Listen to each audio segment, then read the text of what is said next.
मैंने अभी तक शनि साधकों के बारे में सुना है। मैंने मतलब फर्स्ट टाइम है और पहली बार ही मुझे लग रहा है कि मैं मिल रही हूँ जो शनि साधिका हैं। और आपने अभी-अभी कुछ ही वक़्त पहले संन्यास भी लिया है, जो आपको एक नया नाम भी मिला है।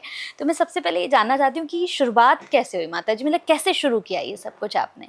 बहुत सुंदर।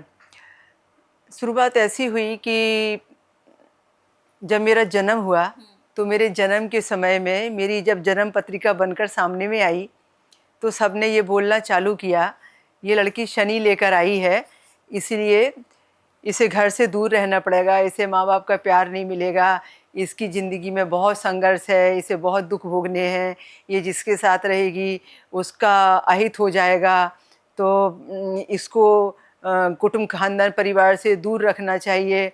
ये मेरी जन्म पत्रिका को देखकर अलग अलग लोगों ने अलग अलग भविष्यवाणियाँ की थी। और वैसे भी गर्भ से ही जैसे मुझे शनि लगा हो।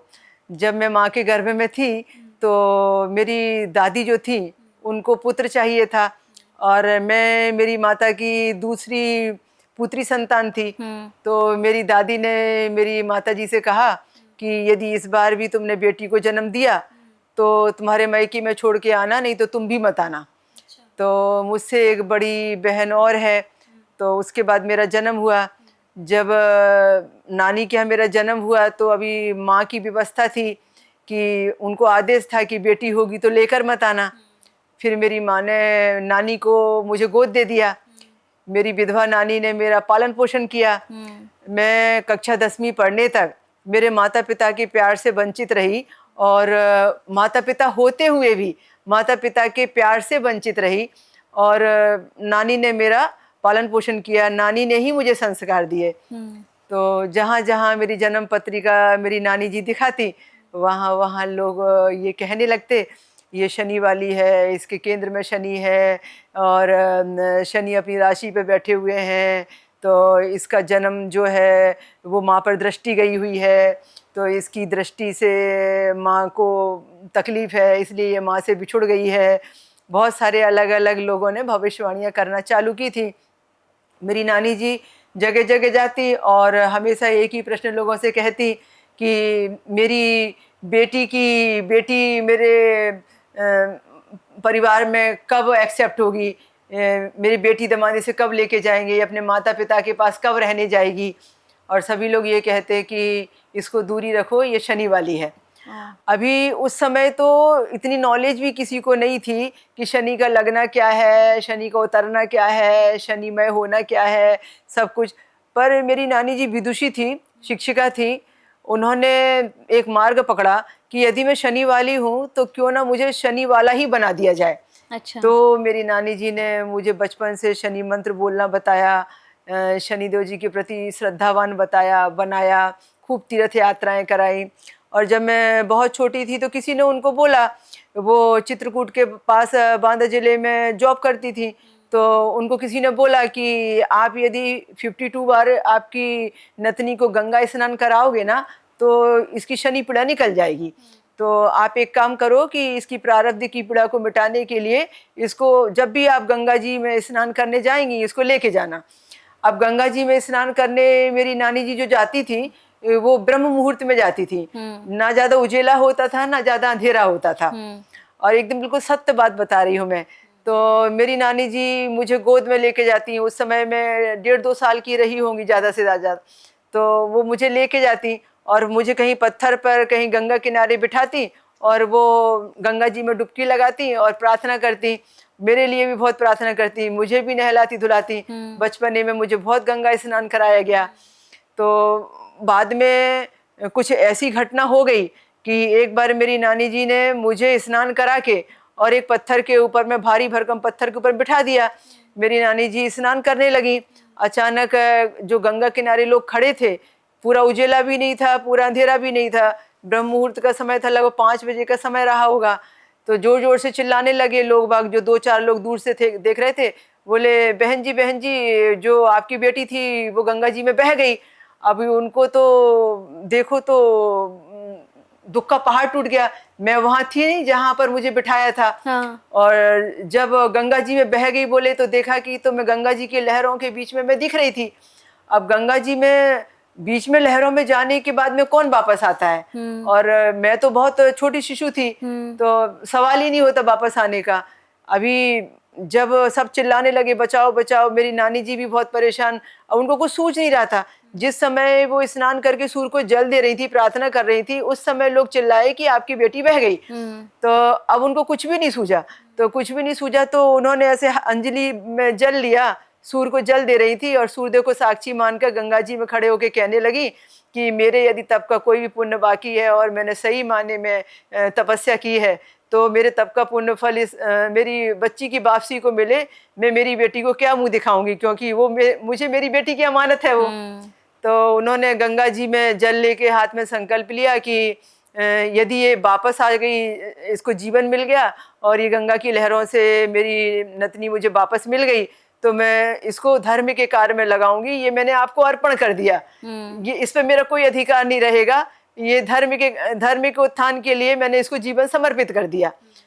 जैसे उन्होंने बोला कि मेरी पुण्य पूंजी इसको मिल जाए और ये धर्म के काम में मैंने इसको समर्पण कर दिया, इस पे मेरा कोई अधिकार नहीं है, ये अमानत मेरी बेटी की वापस आ जाए। कुछ संयोग ऐसा हुआ कि लहरों से धीरे धीरे मैं इधर नजदीक आने लगी। और हुआ कैसा था कि जो मेरी नानी जी ने मुझे बिठाया था, असल में वो मोटा एक कछुआ था जिस पर ऊपर नानी ने मुझे बिठा दिया था। अच्छा। उन्होंने समझा कि वो पत्थर है। और वो कछुआ अपने हिसाब से चलने लगा। पानी में निकल गया वो। और जब पानी में निकल गया तो मैं उसके साथ में लहरों तक पहुंच गई। और जब उन्होंने ऐसी प्रार्थना की तो धीरे धीरे वो कछुआ आने भी लगा। कुछ प्रकृति का संकेत रहा होगा, और उसने बराबर जहां पर वो बैठा था वहीं आके बैठ गया वो, ऐसा। और उसके बाद में फिर गनीमत की ज़्यादा गहरे पर वो कछुआ बैठा नहीं मिट्टी के अंदर में। और मैं जब सुरक्षित वापस आ गई तो फिर नानी जी ने अपना वचन निभाया, बोले कि मुझे इसके धर्म के काम में लगाना है, तो मुझे ऐसी पात्रता इसको देनी पड़ेगी कि मैं इसको उस तरीके से तैयार कर सकूं। अब उनके अंदर एक जुनून आ गया कि मेरी बेटी का त्याग क्यों किया गया, क्योंकि वो बेटी थी, तो बेटी होना उसके लिए अभिशाप हो गया। तो मेरी नानी ने कसम खाई कि मैं ये प्रमाणित करूंगी कि बेटियां कि मुझे दुनिया को अब ये प्रमाणित करना है कि बेटे नाम रोशन करें ना करें, बेटियां नाम रोशन करती हैं, तो मुझे इसको उस लायक बनाना है। तो ये उन्होंने संकल्प लिया। और उसके बाद में फिर मुझे गायत्री मंत्र बोलना सिखाया, शनि मंत्र बोलना सिखाया। फिर छोटी उम्र में ही मुझे बहुत सारी कथा कहानियाँ और बहुत सारे स्तोत्र वगैरह सब बोलना सिखाया। कक्षा 10वीं तक आते आते तो जैसे उन्होंने मुझे धर्म के ज्ञान को जैसे घोल के पिला दिया हो। मुझे इतना ज़्यादा धार्मिक बना दिया और इतना ज़्यादा पंडित बना दिया, इतना ज़्यादा मेरे अंदर में उड़ेल के सब कुछ डाल दिया कि लोग मुझसे बोलने लगे कि शास्त्रत करना है ना, तो जाओ वो विदुषी बहन जी की नतनी से करके आओ, जाओ प्रश्न पूछना है तो जाओ उसके पास चले जाओ। तो ऐसा कुछ होने लगा। और संयोग से पूर्व जन्म का प्रारब्ध कुछ रहा होगा कि मेरा बचपना वहाँ बीतना होगा, मेरे संस्कार उनसे मिलने होंगे। तो उस समय से फिर ऐसा हो गया कि शनि का आना, शनि का लगना, शनि का बैठना और किसी की पत्रिका में शनि होना, वो ऐसा प्रश्न चिन्ह बन गया कि मैंने बचपने से वो बातें सुनी। तो बचपने से वो बातें सुनी तो मेरे मन में ये बात आ गई कि मैं जिंदगी में कभी इसको जानने का प्रयास करूंगी। पर उस समय तो मैं ज्योतिष नहीं थी, मेरा कुछ ऐसा जुनून भी नहीं था ज्योतिष को जानने और मानने का। फिर धीरे धीरे कुछ ऐसा योग संयोग हुआ कि जब माता पिता के पास में मुझे आने को मिलने लगा और मैंने घर के वातावरण को देखा कि मतलब यहाँ पर मेरे पिताजी प्रकांड विद्वान थे और एस्ट्रोलॉजर होने के साथ साथ मेरे पिताजी जो एजुकेशन डायरेक्टर के पद से रिटायर हुए थे, तो पढ़े लिखे शिक्षित हायर एजुकेटेड परिवार से थे। और मैं भी ब्राह्मण परिवार में मेरा जन्म हुआ, तो मुझे भी उस कार्य में इंटरेस्ट आने लगा। धीरे धीरे मेरे पिताजी के उस कार्य में क्षेत्र में मुझे अच्छा लगने लगा। और पिताजी मेरे पापा जी प्रवचन करते तो मुझे भी ऐसा लगता कि मुझे भी करना है। तो बस वो नींव धीरे धीरे होते चली गई। और फिर शादी हुई, तो शादी होने के बाद में मैं जिस घर में मेरा रिश्ता हुआ उस घर का जो माहौल था वो भी प्योर आध्यात्मिक था। तो मुझे ऐसा लगने लगा कि जिंदगी में अब इससे अच्छा क्या चाहिए। बिल्कुल। तो बहुत कुछ है उसमें, मेरी जड़ें मजबूत हो गई। और जो बचपने में मैंने सुना था शनिदेव के बारे में, वो भक्ति में कन्वर्ट हो गया। और धीरे धीरे कुछ ऐसे होने लगा कि जो मुझे सपना दिखता या जो किसी के बारे में कहती या जो मुझे संकेत मिलते वो सही निकल जाते। और लोग कहने लगते कि इन्होंने बोला है कि अमुक व्यक्ति आने वाला है, तो देखो शाम तक आएगा वो। तो कुछ संयोग ही ऐसे होने लगे। और ये मेरी बचपने की नींव थी जो अभी इस उम्र तक आके वो फलने फूलने लगी।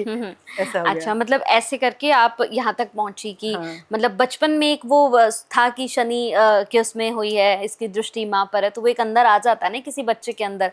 तो मुझे लगता है वहीं से फिर आपकी एक शुरुआत हुई कि शनि महाराज की तरफ आपकी पूरी आध्यात्मिकता नजर आई।